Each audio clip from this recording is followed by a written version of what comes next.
শ্রীমদ্ ভগবদ গীতা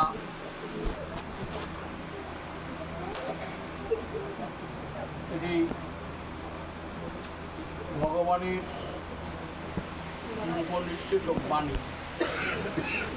অন্যান্য গ্রন্থগুলো আমরা পড়ি, আমাদের আছে, সেগুলো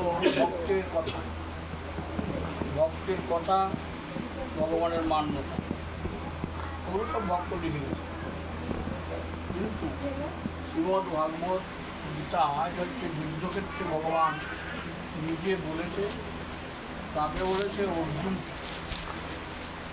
অর্জুন হচ্ছে এমন একজন লোক, সর্বগুণের গুণ, কিন্তু তবু তিনি নিজেকে খুব ছোট মনে করছেন। বারবার প্রশ্ন করছে জীবের কল্যাণের জন্য কী করবো না করবো। এ নিয়ে কুরুক্ষেত্র যুদ্ধের মূল কারণ হচ্ছে ধর্ম অধর্ম দুজন। ধর্ম থাকবে না অধর্ম থাকবে। যদি ধর্ম অধর্ম থাকে তাহলে তো দেশটা উচ্ছন্ন যাবে। কী বোঝা যাচ্ছে? প্রথমেই বোঝা যাচ্ছে যে আমরা যারা কৃষ্ণগত প্রাণ, ভগবানগত প্রাণ, তারা কখনোই যাদের কৃষ্ণগত প্রাণ নয় এমন লোকের সঙ্গে উঠা বসা করা সম্ভবপর নয়। এবার আমরা নিজেই মনে করতে পারি যে আমরা ধর্মে আছি না অধর্মে আছি। আমরা যতই এটার সঙ্গে শুয়ে থাকি তবু এটা আমাদের ক্রিয়া করে।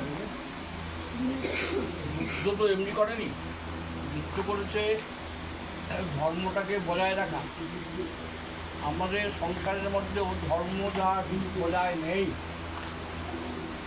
কারণ কার আছে বলতে পারো, আমার তো নেই। যে সংসারে ধর্মের ইচ্ছা নাই সেখানে যতই আনি টান টান হবে, থাকছে না।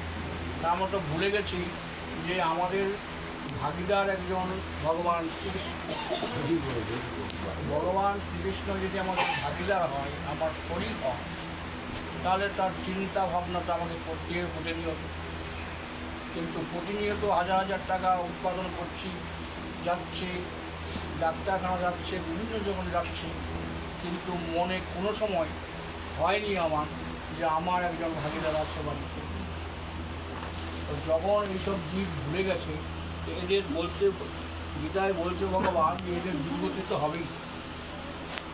ভগবানকে যারা ভুলে যায়, ভগবানকে ছাড়া যারা মনে করে যে আমি এটা করবো সেটা করবো ওটা করবো, করতে থাকুক, এই চারতলা বাড়ি পর্যন্ত করতে থাকবে, কিন্তু ভোগে তার কিনবে না, আনন্দ পাবে। যার ছেলে আছে প্রচুর টাকাকে ইনকাম করতে পারে, লক্ষ লক্ষ টাকা, কিন্তু লক্ষ লক্ষ টাকা 80-90 বছর যখন বয়স হবে তখন কামড়াবে। কেন কামড়াবে? যার মনে রাখার কথা তাকে সে ভুলে গেল। তা আমাদের এইসব দুর্গতি আছে। এই জন্যই শ্রীমদ্ ভাগবত গীতা প্রথমেই বিষাদ যোগ। বিষাদ যোগ বলতে অপ্রত্যাশিত যোগ। আমরা হয়তো দেখা গেল যে একটা এমন ঝড়ের তাণ্ডব হলো, সেটার জন্য আমরা প্রস্তুত না।